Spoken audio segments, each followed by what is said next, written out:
Welcome, ladies and gentlemen, to a new segment and session that we have here in TOC Town. According to our Environmental Studies 101, we're starting a mentoring moment. And today, with us in the studio, Hi, I'm Jeweletter Johnson. she is from Roosevelt High School and she has stopped by the studio to give us her testimony and a little story about where she's come from and where she's at now. Go ahead, Jules. Okay, so for me, I was born on the south side of Chicago. I went to various schools there, and eventually for high school, my family moved to the north side, which is where Roosevelt High School is located, near the Kimball Brown line. I studied there for all 4 years, and during my time there, I became the valedictorian of my class.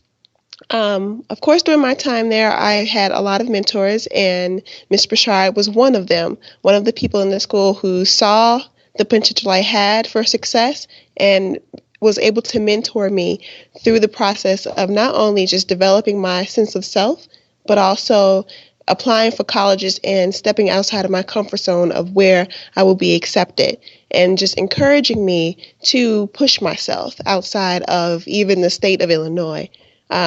So I thought I feel like that definitely inspired me and definitely helped me push even further beyond college. So I eventually went to Carleton College, which is in north of Minnesota. It's about an 8 hour drive from Chicago, so it's quite a bit away. I attended that university for 4 years and attained my bachelor's in psychology. After that, I applied to the of Michigan. I'm sorry, University of Michigan, and I applied to their graduate program in social work. And now, where I am now, I am in my last semester in the social work program. So I graduate technically in April, but the ceremony isn't until May. So I graduate with my master's in social work in May. And that's where I am now. Wow, I have to say formally congratulations. I know I've been saying it all these years, but audience, this is our first time reconnecting in so many years since she left Chicago, a little bird, burgeoning towards the horizon. So, Jules, let's take it back to freshman year. You had just started college at Carleton. And, Mhm. give us a little scenario of what that transition was like for you. The first year, that was a very difficult transition, but it was one that was definitely needed. So the first year, Carleton College, if you do not know, is in the middle of how do you? I like to call it the middle of nowhere, Buffalo but it's a land? yes. There's you basically everything is 45 minutes away driving or more. So I'm basically in a very small town. There's Carleton College and there was another college there called St. Olaf. So the town itself relied heavily on the student population for, commerce, income, and things like that. So there wasn't much happening in the town. The motto was colleges, cows, and contentment, to give you an idea. Say So it was that very again. College. colleges, cows, and contentment. Okay, that's interesting. Go ahead. It's very small. So my first year, I had to adjust to not being in the city and not having transportation where I could just go whenever I wanted and not have a car. And then also the culture there was different from what I'm used to. So, for example, even within my own family, people are very direct with what they feel and what they say. And I had to adjust to the fact that no one at the university communicated that way. It was very passive aggressive if people had an issue, or if people were uncomfortable, which was different. Other than that, those are the main two things I had trouble adjusting to. But the people there were great. I found older people from older classes, so the classes that graduated my freshman and sophomore year, they took me in and was able to help me adjust. And I really feel like I developed long-term friendships. The friends I met my freshman year are still my friends today, which is absolutely amazing for me. Awesome. Now, let's talk about your study habits because I know as even though you were a valedictorian of your class, going to a college and you're thousands of miles away from your home, what are your study habits having to shift like? Yes. So I went from this the work for me in high school. It was fairly easy. So I didn't have to study very much. You study very hard. And I can, if I had a paper to write, I can write it at least like 2 days or a day before it's due. When I went to college, however, that did not fly at all. So my first paper that I turned in, I remember like just like it was yesterday, I had received a C minus on it. And the professor was like, you need to go and get some writing assistance because this is not college worthy. So for me, someone who was valedictorian was like, what? This can't be right. This is a problem. But there was actually a deficit in my writing because I wasn't necessarily prepared for at least collegiate level writing. So um, that was definitely a struggle. So I had to go from writing papers 2 days or a day before to writing papers at least a week before and having someone review it and mentor me about like the proper writing mechanisms of college writing. And then I also had to study at least a week or two before an exam because I definitely did not remember everything from the beginning of the trimester to the end of the trimester. So it was definitely a shift, and it took me, I want to say, at least a term and a half to get used to that.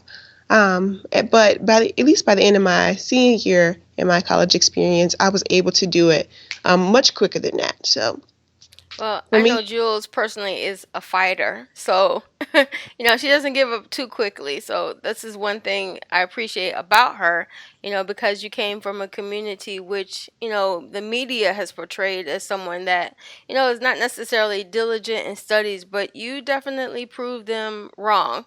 You crossed, cultural boundaries, as far as what was expected of you.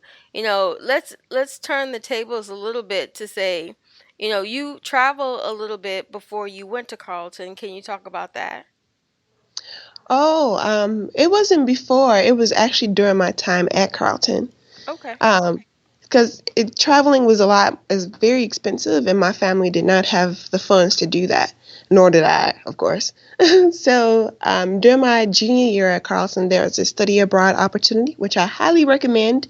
If your school has a study abroad, take advantage of it. I studied to Denmark, so my home base was in Denmark, Copenhagen, which is a very small country. So I went there and I studied for, I want to say, 3 to 4 months. I lived with the family. I had a host family. I lived with the family, explored the country, and I also had the opportunity to visit other countries. I visited Barcelona in Spain. I visited Venice in Italy. I also visited Scotland, which was really fun. That was really fun. I've also been to not Switzerland, Sweden. Sorry, I've been to Sweden as well. So that was a really great opportunity. It allowed me to see how other people live across the globe. Not everybody, but some countries, which definitely broadened my horizons and I would say shift my, how do you say, attitudes generally, and how I deal with people and how I see things. So I think that was a wonderful experience and unforgettable. I'm still in contact with my host family today. So let's that's talk just about something else there. let's talk about that for a second, because one of the things that we do promote in our community is journaling. Whether it's pen and paper or Hmm. doing it via computer. Like, did you journal? Some of the things that you were experiencing. Yes, I did. You have a Yes. website or maybe a blog that if someone's listening, they can head on over to check out. Some of the things that you experienced. Let them know that they're not alone. Yes. So the way in which I journal, I do have a blog, and my blog was julesstart.blogspot.com. So I basically put up a lot of the images that I took with my camera. I didn't have a very fancy camera, of course. You don't need that to take wonderful pictures. But I took lots of pictures, and I basically just journaled like my experience in different countries, like how I shifted my view of myself, my country, and just life in general on that website. There's not too many posts, so it's not overwhelming. A lot of my experiences are in pictures, which is different. I didn't put all the pictures up either, but I think you'll get a great grasp on how I like viewed my trip there and how I changed over time. Yeah, because I was like, even I'm listening to you, I go, oh my goodness, her grammar, the way you enunciate even has changed. Let's talk about that for a second because I want students to know that, even though you came from one environment and you transitioned through another environment, you didn't forget who you were. Right. Talk about the evolution that you sort of kind of went through mentally, at least. Right. So that was a very difficult transition for me to make. It happened a lot during my, I want to say, junior and senior year in college.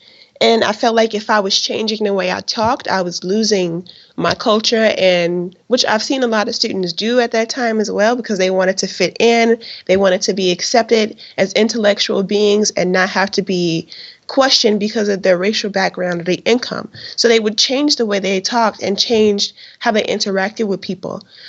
So for me, I thought, and we call it code switching. So for me, I thought if I stayed in one code, stayed in a majority code too long, I will lose my sense of self.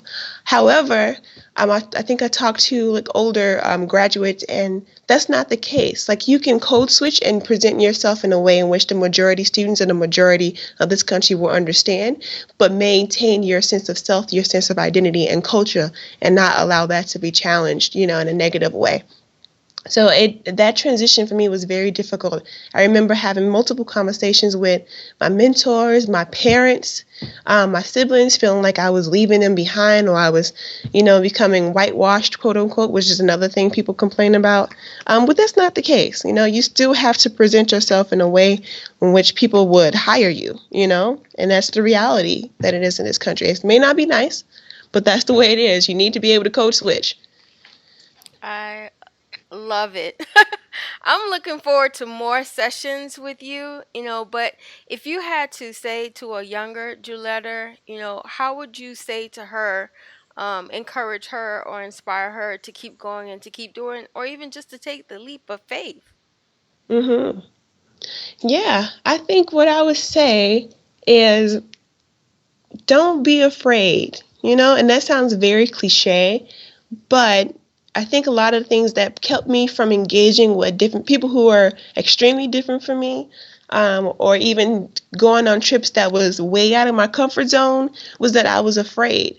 And I feel like fear funnels or fuels a lot of things that we avoid doing. So I would say don't be afraid and make sure you reach out and talk to people who've been through that. Those people are like the key to your success. It doesn't necessarily mean you have to be a professor. They don't necessarily have to be another student at the same university.